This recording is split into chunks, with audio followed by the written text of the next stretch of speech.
హల్లెలూయా. మన ప్రభు అయిన యేసుక్రీస్తు నామములో మీకు శుభములు. గుడ్ మార్నింగ్ అండి.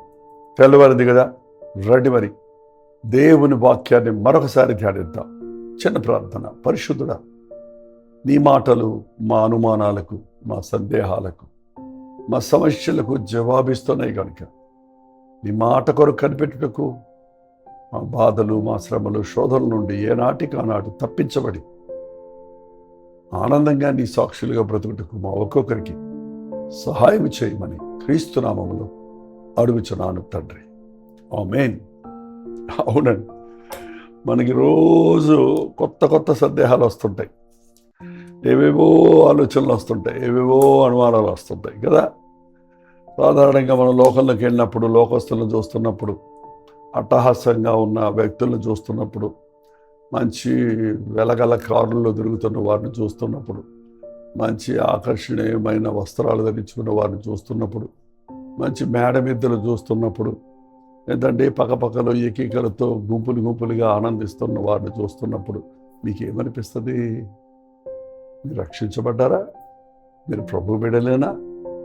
మరి మీరు అలాంటి విషయాలు చూస్తున్నప్పుడు నేనేంటి, ఎప్పుడు చూసినా మందిరానికి వెళ్ళాలి, వాక్యం చదువుకోవాలి, ప్రార్థన చేసుకోవాలి, మనసాక్షిని జాగ్రత్తగా పెట్టుకోవాలి, ఎప్పుడు చూసినా నాకు శోధన, పోరాడుతూనే ఉండాలి, నాకు ఎంజాయ్ చేయడానికి లేదే ఈ లోకంలో, అలా ఇష్టం వచ్చినట్టు విచ్చలవిడిగా తిరగడానికి లేదే, ఏంటి నేను ఎంత నమ్మకంగా ఉన్నా నాకు కోట్ల డబ్బులు రావటం లేదేంటి, నాకు ఏంటి అభివృద్ధి లేదన్నట్టు అదే ఇంట్లో ఉన్నానే, అలాగే ఉందేంటబ్బా అనే అనుమానాలు వస్తుంటాయా? వస్తుంటాయి. వాళ్ళే బాగున్నారు కదా, ప్రభువుని ఎరగకపోయినా, దైవ భయం లేకపోయినా, ప్రార్థన చేసుకోకపోయినా వాళ్ళే అభివృద్ధి చెందుతున్నట్టున్నారే, మనమే ఇంకా మెల్లగా గ్రో అవుతున్నట్టు కనబడుతున్నామే, ఏంటి దీనివల్ల ప్రయోజనం అనే సందేహాలు మీకు వస్తే సమాధానాల కోసం మనుషుల వైపు చూడకండి. మీ సందేహాలు మనసులోనే పెట్టుకొని ఆ సుడిగుండంలో పడి కొట్టుకొని విశ్వాసములో నుండి కొట్టుకుపోకండి. 73వ కీర్తన మీరు ఎప్పుడన్నా చదివారో లేదో, కీర్తన 73. ఇది ఆసాపు రాసిన కీర్తన. సాధారణంగా దావీదు అంటాం, దావీదు ఆసాపు.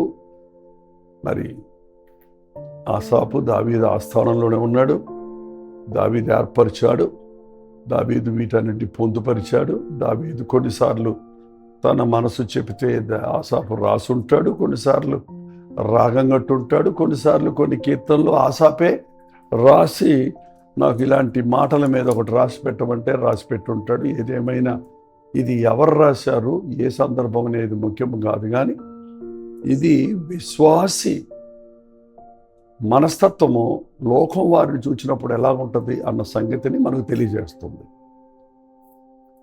ఈ అధ్యాయం అంతా, ఈరోజు ఈ కీర్తన అంతా మీరు చదవండి, మీరు చక్కగా అర్థం చేసుకుంటారు, మీ సందేహాల నుంచి మీకు విడుదల దొరుకుతుంది. ఆసాపు కీర్తన 73వ కీర్తన 12వ వచనం దగ్గర చదువుతున్నాను చూడండి. ఇదిగో ఇట్టివారు భక్తిహీనులు, వీరు ఎల్లప్పుడూ నిశ్చంత కలిగి ధనవృద్ధి చేసుకుందరు. లోకంలో ఎప్పుడు డబ్బులు వృద్ధి చేసుకుంటా ఉన్న వాళ్ళు భక్తిహీనులుగా ఉన్నారైనా కూడా డబ్బులు మీదనే వారి మనసు, డబ్బు సంపాదనే వారి ధ్యేయం, డబ్బు సంపాదించుకుంటున్నారు. నా హృదయం నేను శుద్ధి చేసుకుని ఉండుట వ్యర్థమే, నా చేతులు కడుక్కొని నిర్మలుడై ఉండుట వ్యర్థమే. మరి నేనేమో నా హృదయాన్ని శుద్ధి చేసుకుంటూ అక్రమమైన సంపాదన కొరకు ఆశపడక, తప్పుడు రాబడి కొరకు ఎదురు చూడక, లంచాలు పుచ్చుకోకుండా, వడ్డీల మీద ఆధారపడకుండా, తప్పుడు పనులు చేయకుండా, దుర్వ్యాపారం చేయకుండా, నేను ఎప్పుడు నా హృదయాన్ని యథార్థంగా కాపాడుకుంటూ అబద్ధం ఆడకుండా నేను దేవునితో ఉండటం వలన నాకేమొచ్చింది? నాకు డబ్బు రావటం లేదే, వాళ్ళు వృద్ధి చెందుతున్నారే, నాకేం ప్రయోజనం? నా చేతులు కడుక్కొని నిర్మలుడై ఉండుట నాకు వ్యర్థమే నా చేతులు అన్యాయపు సొమ్ము ముట్టుకోకుండా, లంచానికి చెయ్యి చాపకుండా, తప్పుడు కార్యాలు చేయకుండా, నా సమయాన్ని, నా శరీరాన్ని దేవుని కొరకు ప్రతిష్ఠించుకొని లోక కార్యాల్లోకి వెళ్లకుండా ఉండటం వల్ల నాకు ఏం ప్రయోజనం? నాకు ఇదంతా వ్యర్థమే కదా. వాళ్ళే బాగున్నారు కదా, వాళ్ళు హాయిగా ఉన్నారు కదా, వాళ్ళు దేవుని భయమే లేని వారికి ఉన్నారు కదా, వారు ఏ భక్తిహీనులైనప్పటికీ డబ్బులు సంపాదించుకుంటున్నారు కదా, నాకెందుకు ఈ స్థితి అనే ఆలోచన వచ్చినప్పుడు అది దేవుని ముందు పరుస్తున్నాడు ఈ భక్తుడు. దినమంతా నాకు బాధ కలుగుచున్నది, ప్రతి ఉదయం నాకు శిక్ష వచ్చుచున్నది, రోజు ఏదో పోరాటంలో నేనున్నాను, నా మనస్సాక్షిని కాపాడుకోవడానికి నిందలు పడాల్సి వస్తుంది, అవమానం పొందాల్సి వస్తుంది, నాకెందుకు ఇది, వాళ్ళు ఎందుకు బాగున్నారు, నేను ఎందుకు ఇలా ఉన్నాను, వాళ్ళ ఇంటి మీద ఇల్లు కడుతున్నారు, నా ఇల్లు ఇంకా ఒకటిగానే ఉంది, వాళ్ళు కారు పక్కన కారు కొనుక్కొని పెట్టుకుంటున్నారు, నాకు ఒక కారు కూడా లేదు అనే ఆలోచనలు చాలామందికి వస్తున్నాయి కదా, వస్తుంటాయి. ఏంటంటే దుష్టులకు విజయము కొద్ది కాలము. వారు చాలా అభివృద్ధి పొందుతున్నట్టుంటారు, కానీ పొద్దున్న వికసించి సాయంత్రం వాడిపోయే పుష్పం వలె వారు ఉంటారు అన్న సంగతిని మనం బైబిల్ చదివేవారైతే తెలుసుకోవచ్చు. ఒకవేళ మీకు ఇలాంటి అనుమానాలు వచ్చినప్పుడు ఏం చేస్తారు? నేను కూడా అలా మారిపోతాను అనుకుంటారా? లేకపోతే కూర్చొని ఏడ్చుకుంటూ ఉంటారా? ఈ భక్తుడు అన్నాడు, అయినను దీని విషయం ఏంటో తెలుసుకుందామని నేను దేవుని సన్నిధికి వెళ్ళాను. 16వ వచనం చూడండి. అయినను దీనిని తెలుసుకునే వల్లని ఆలోచించినప్పుడు నేను దేవుని పరిశుద్ధ స్థలములోనికి పోయి దేవుని సన్నిధిలో మోకరించి, దేవుని సన్నిధిలో పరిశుద్ధ స్థలంలోనికి వెళ్ళి, ఆయన ఆలయంలోనికి వెళ్ళి, లేక నా గదిలోనికి వెళ్ళి తలుపు వేసుకొని, ప్రభా ఏంటిది, నేనేంటి, వాళ్ళేంటి, నేనెవరిని, వారెవరు, నాకున్న దీవెనేంటి, వారికున్నదేంటి అని ధ్యానించాడంట, ఆలోచించాడంట, గమనించాడంట. వాడికి ఎన్నో ఉన్నాయని చెప్తున్నావు నువ్వు, నిజమే. బట్ నీకున్న ఎన్నో ఉన్నాయో వాళ్ళకి లేవన్న సంగతి నువ్వు ఎప్పుడన్నా ఆలోచించావా? నీకున్న సమాధానం వారికి లేదు సుమా. బహిరంగముగా వారి అభివృద్ధి కనపడుతుంది, కానీ వారి అంతరంగంలో సమాధానం లేదు. నీకు బహిరంగముగా అభివృద్ధి లేదేమో కానీ నీ అంతరంగంలో సమాధానం ఉంది. నీకు కోట్ల ఆస్తులు లేవు, కానీ నీ శరీరం ఆరోగ్యంగా ఉంది.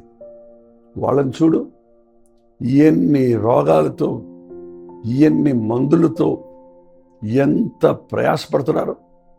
వారి రాబడిలో ఎంతో భాగం సర్జరీలకి, ట్రీట్మెంట్కి, వారి స్థాయిని కాపాడుకోవడానికి వారు ఖర్చు పెట్టుకుంటూనే ఉన్నారు. నీకైతే నూతన బలం దేవుడిస్తున్నాడు. ఆరోగ్యమే మహాభాగ్యం అన్నాడు. ప్రభు నీకు ఇచ్చిన ఆరోగ్యాన్ని బట్టి నువ్వు స్తుతించు, అది కోట్ల కంటే విలువైన ఆస్తి. ప్రభు నీకు ఇచ్చినటువంటి సమాధానాన్ని బట్టి ఆయన స్తుతించు, అది మిలియన్స్ బిలియన్స్ డాలర్స్ కంటే విలువైనది. అంతేకాదు, నీవు పొందిన ఈ గొప్ప రక్షణ వెలపెట్టి కొనలేనిది. ఎంత డబ్బు, ప్రపంచంలో ఉన్న డబ్బంతా పోగు చేసినా కూడా నీ ప్రాణ విమోచన క్రయధనానికి సరిపోదు. ప్రభువు నీకు ఇచ్చిన ఇంత గొప్ప రక్షణ గురించి నీవు అతిశయించు. అయ్యో వారికి ఇన్నున్నాయి, రక్షణ లేదే అని అట్టి వారి కొరకు మనం జాలిపడాలి. అట్టి వారికి ప్రభువును ఎరుకపరచాలి. ఆ పేద లాజరు ధనవంతుడి గుమ్మం దగ్గర పడున్నది ఆ రొట్టె ముక్కలకు కాదు, ఆ ఎంగిలి ముక్కలకు కాదు, ఆ ధనవంతుడికి దేవుని గురించి చెప్పాలని పడున్నాడండి. అది గ్రహించుకోలేదు ఆ ధనవంతుడు. ఈ రోజున మన జీవితాల్లో మనం ఇరుగు పొరుగు వారిని చూస్తున్నప్పుడు, అవిశ్వాసుల్ని చూస్తున్నప్పుడు వారు బయటికి పకపకలాడినప్పటికీ ఒకడు నవ్వుచుటను హృదయంలో దుఃఖం ఉండక మానదు. వారి నవ్వు నిజమైంది కాదు, ఇట్స్ ఎ ఫేక్ జాయ్, సంపూర్ణమైన సంతోషం కాదు, ఆర్టిఫిషియల్. కాబట్టి నీ హృదయంలో నిత్యమైన సంతోషం ఉంది. నా సంతోషం నేను ఇచ్చి వెళ్తున్నాను అన్నాడు ప్రభు. నా సమాధానం నేను ఇచ్చి వెళ్తున్నాను అన్నాడు. నిజంగా నువ్వు కూర్చొని ఆలోచిస్తే నీవెక్కడో ఉన్నావయ్యా. అవునమ్మా, నీవెక్కడో ఉన్నావు. ప్రజలు మిమ్మల్ని నిందించి హింసించి మీ మీద చెడ్డ మాటలలో పలుకున్నప్పుడు మీరు ధన్యులు, మీరు భాగ్యవంతులు, మీరు ఆశీర్వదించబడిన వారు. అంతేకాదు పరలోకంలో మీ ఫలము అధికమగును. అవును, క్రీస్తు కొరకు నిందించబడటం, శ్రమపడటం భాగ్యం అన్నది. అది ఇహమందు పరమందు కూడా ధన్యత. మనం ఆలోచించినప్పుడు దేవుడి సన్నిధిలో దాన్ని గుర్తించుకుంటాం. ఆ ధనవంతులు ఎందుకు అంత పైకి వెళ్ళిపోతున్నారు? అదే కదండి మనం అంటాం, వాళ్ళు పైకి వెళ్ళిపోతున్నారా, వాళ్ళ కాలం కలిసి వచ్చిందిరా, వాళ్ళు అదృష్టవంతులరా, వాళ్ళు ఎంతగా అభివృద్ధి పొందుతున్నారో చూడని. వాళ్ళ డబ్బును బట్టో, హోదాను బట్టో, వారి వస్తు వాహనాలను బట్టో మనం అంటున్నామే. కానీ ప్రభు సన్నిధిలోనికి వెళ్ళి ప్రార్థించినప్పుడు ఇతనికి తెలిసింది ఏంటంటే, ఆ సంగతి నేను తెలుసుకున్నది ఏంటంటే, నిశ్చయముగా వారు కాలు జారు చోటనే ఉన్నారు. వారు జారుడు స్థలంలో ఉన్నారు. జారుడు స్థలంలో ఉన్నవాడు ఏ క్షణంలోనైనా జారిపోతారు. వారు పైకి వెళ్ళారు అని సంతోషపడుతున్నావే కానీ అక్కడ నుండి అగాధములో పడటానికి ప్రమాదకరమైన పరిస్థితుల్లో ఉన్నారు. అవునండి, ఈ రోజున ఆ పక్క నుంచి చూస్తే పైకి వెళ్ళినట్టు కనపడింది. ఈ పక్కకు వచ్చి దేవుని దృష్టిలో చూస్తే ఆ శిఖరం మీద ఉన్నాడు, కింద అగాధం ఉంది. ఎనీ మూమెంట్ ఈ విల్ ఫాల్, ఆ కింద పడిపోతాడు. చూడండి, మనం ఈ లోకంలో దేవుని సన్నిధిలోకి వెళ్తే మీ ప్రతి ప్రశ్నకు సమాధానం ఉంది. ఎప్పుడైతే అంతవరకు ఆయాస్కరంగా ఉందంటే కానీ దేవుడి సన్నిధిలోకి వెళ్ళి వారు అంతం ఆలోచించినప్పుడు వాళ్ళు కాలు జారి చోటనే ఉన్నారు. 18వ వచనం అండి, వారు నశింపకుండాను, వారు క్షణమాత్రములోనే వారు పాడైపోవదురు, మహాభయము చేత కడముట్టి నశింతురు. క్షణమాత్రములోనే పడిపోయే స్థితిలో ఉన్నారు. అయితే నేనెక్కడున్నాను? 23వ వచనం, ఆయనను నేను ఎల్లప్పుడూ నీ యొద్ద ఉన్నాను. నేను పైన ఉన్నానా, కింద ఉన్నానా, నేను మేడలో ఉన్నానా, గుడిసెలో ఉన్నానా, నాకు అన్నీ ఉన్నాయా, నాకు ఏమీ లేవా అనేది ముఖ్యం కాదు. నాతో నా యేసయ్య ఉన్నాడు. ప్రభువా, నేను నీ యొద్ద ఉన్నాను, నీవు నా చెయ్యి పట్టుకొని ఉన్నావు. నేను ఎల్లప్పుడూ నీ వద్దనే ఉన్నాను, నా కుడి చెయ్యి నువ్వు పట్టుకొని ఉన్నావు. పడకుండా కాపాడటానికి భయపడకు, దిగులు పడకు, నేను నీకు తోడై ఉన్నాను, నీ చెయ్యి పట్టుకొని నడిపిస్తానన్న ప్రభు నాకున్నాడు.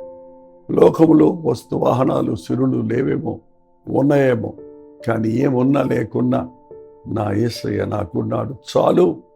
అదండి మనకి కావలసిన నిజమైన విశ్వాసం, తృప్తి.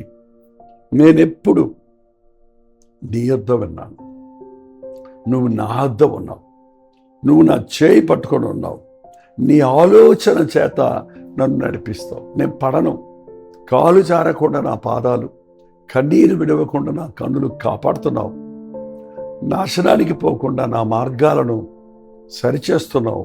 నా చేయి పట్టుకొని నీ ఆలోచన, నీ ఆశించిన రీతిగా నన్ను నడిపిస్తున్నావు. తరువాత నీవు నన్ను మహిమలో చేర్చుకుంటావు. ఎక్కడే నడిపిస్తున్నాడు ఆయన? ఆ పరలోక రాజ్యానికి నడిపిస్తున్నాడు. వారు గతి లేని, అగాధము లేని పాతాళములో పడిపోవడానికి సిద్ధంగా ఉన్నారు. కానీ ప్రభువును కలిగిన వాడు ప్రభు మార్గములో ఉన్నాడు. ప్రభువు లేనివాడు పాతాళ మార్గంలో ఉన్నాడు. కాబట్టి ధనం ఉండటం లేకపోవటం ముఖ్యం కాదు. ధనవంతుడైన యోబు ప్రభువునందు భయభక్తులు కలిగి ఉన్నాడు. ధనవంతుడైన అబ్రహాము దేవుని మీదనే విశ్వాసం ఉంచి ఈ లోకపు వాటిలో అతిశయించలేదు. కానీ నీవు ధనవంతుడువో దరిద్రుడువో మధ్య తరహా వాడివో, ఏది ఉందో లేదో ముఖ్యం కాదు, యేసయ్య నాతో ఉన్నాడు అన్నది రూఢిపరచుకోవాలి. నీవు నా కుండగా, ఏమన్నాడు 25వ వచనం చివరిగా, ఆకాశమందు నీవు తప్ప నాకెవరున్నారు, నీవు నా కుండగా లోకములోనిది ఏది నాకు అక్కర్లేదు. నీవు తప్ప నాకెవరున్నారయ్యా, నీవుండగా ఈ లోకంలోనిది ఏది నాకు అక్కర్లేదు. ఎందుకంటే నీవుంటే నాకు అన్నీ ఉంటాయి. బుద్ధి, విజ్ఞాన, సర్వ సంపదలు ఆయనలో గుప్తమై ఉన్నవి. ఎప్పుడు ఏది కావాలో అది అప్పుడు ఇచ్చే ప్రభువు నా పక్కనే ఉన్నప్పుడు నేను అన్నీ కొని తెచ్చి పెట్టుకొని దాచిపెట్టుకోవాల్సిన అవసరం లేదు కదా, కూడబెట్టుకోవాల్సిన అవసరం లేదు కదా. కాబట్టి ఎప్పుడు దుర్జనులను చూసి వ్యసనపడకండి, లోకస్తులను చూసి అసూయపడకండి, ఇతరులను చూసి వాళ్ళు బాగున్నారు నేను లేదే అని ఆలోచన కూడా రానివ్వకండి. నీకు దేవుడిచ్చిన మేలు తలంచి నీకున్న వాటిని బట్టి ఆయన్ని ఘనపరచండి. అప్పుడు నీవు ప్రభునందు ఆనందిస్తావు. నీ చేయి పట్టుకున్న ప్రభు నిన్ను విడువడు, ఎడబాయడు గనుక నీతో ఉంటాడు. ప్రార్థన. పరిశుద్ధుడ, ప్రేమగల తండ్రి, మా జీవితాల్లో ఈ లోకస్తులను చూసి, మనుషులను చూసి, లోకాన్ని చూసి అసూయపరువారిగా, కృంగిపోయేవారిగా, నిరుత్సాహపడిపోయేవారిగా ఉండగా ఈ లోకములో ఉన్నదంతయు నాయన, లోకము దాని ఆశ గతించిపోతుందని గుర్తించి శాశ్వతమైన పరలోక రాజ్యము కొరకు ప్రభువు నన్ను సిద్ధపరుస్తున్నాడని నమ్మి నా కుడి చేయి పట్టుకొని నడిపించే ప్రభువు నాకున్నాడు కనుక రేపటి గురించిన చింత నాకు అక్కర్లేదని నీ యందు ఆనందించుటకు, నీ యందు విశ్వాసముంచుటకు మా ఒక్కొక్కరికి నీ సహాయము చేయమని క్రీస్తు నామములో అడుగుచున్నాను తండ్రి. ఆమేన్. మన తండ్రి అయిన దేవుని యొక్క ప్రేమయు, కుమారుడైన క్రీస్తు యొక్క కృపయు, ఆదరణకర్త అయిన పరిశుద్ధాత్మ యొక్క సహవాసమును కూడి వచ్చిన మనందరికీ ఇప్పుడు సదాకాలం తోడయుండును గాక. ఆమేన్. దేవుని స్తోత్రం. మీ ప్రార్థన వసతుల భారాలు 9540 నెంబర్కి, మీరు ఇతర దేశాల్లో ఉంటే 9100100888 నెంబర్కి ఒక టెక్స్ట్ లేక వాయిస్ మెసేజ్ ద్వారా వాట్సాప్ పెట్టండి. మీకోసం మేము ప్రార్థిస్తున్నాం. మీరు కూడా ప్రార్థించండి. దేవుడు తప్పక మనకు జవాబిస్తాడు. నిజంగా ఈ కార్యక్రమాల ద్వారా మీరు ఆశీర్వదించబడుతుంటే దయచేసి ఈ వర్తమానం మీ హృదయాన్ని తాకుంటే మరి ఇతరులకు కూడా అవసరం అవుతుంది. కాబట్టి మీ స్నేహితులకి, ఫ్రెండ్స్కి ఇప్పుడే వెంటనే షేర్ చేయండి, లైక్ చేయండి, ఇతరులకు కూడా సబ్స్క్రైబ్ చేసుకునేటట్టుగా ప్రోత్సాహపరచండి. ఆ విధంగా ఈ పరిచర్యకు మీరు ఎంతగానో సహకరించిన వారు అవుతారు. ప్రోచితమైతే మధ్యాహ్నం 3 గంటలకు హెచ్చరిక, రాత్రి 9 గంటలకు కలువరి ప్రతిధ్వనిలో మళ్ళీ కలుసుకుందాం. అంతవరకు దేవుని మహాకృప మీకు తోడేడు గాక. హల్లెలూయా. ప్రభుచితమైతే ఈ జూలై 15వ తారీఖు ఆల్ ఇండియా క్రిస్టియన్ లీడర్స్ సమిట్ని విజయవాడలో ఏర్పాటు చేస్తున్నాం. ఉదయం 10 గంటల నుంచి సాయంత్రం 5 గంటల వరకు ఒకే సెషన్గా ఉన్న ఈ ఆల్ ఇండియా క్రిస్టియన్ లీడర్స్ సమిట్లో దైవజనులు, పాస్టర్సు, ఇవాంజలిస్టు, పరిచర్య పిలుపున్నవారు, సేవలో ముమ్మరంగా ఉన్నవారు మాత్రమే ఆహ్వానితులు. ఎందుకంటే మనం మరింత ఉన్నత స్థితిలో ఈ నేటి టెక్నాలజీని ఉపయోగించుకొని అనేకుల్ని ఎలా రీచ్ చేయాలనే ముఖ్యమైన విషయాల మీద మనం స్టడీ చేస్తాం కనుక దయచేసి దైవజనులు ఆహ్వానితులు. దయచేసి గమనించండి, registration is a must. Registration చేసుకోకుండా రాకూడదు. ఎలా చేసుకోవాలి రిజిస్ట్రేషన్ అంటారా? సింపుల్. ఇవాళ QR కోడ్ వచ్చింది కదా, ఇదిగో ఈ కింద ఇవ్వబడినటువంటి QR కోడ్ని మీరు స్కాన్ చేసుకోండి. అన్ని వివరాలు మీకు తెలిసిపోతాయి. ఇంకా మీకు అనుమానం ఉంటే 8144123456 అనే నెంబర్కి మీరు కాల్ చేసి సంప్రదించండి. రండి, మనందరం కలిసి దైవాభిషేకం పొంది దేవుని శక్తితో మరింత ముమ్మరముగా ఆత్మలను పట్టు సేవలో ముందుకు సాగుతాం.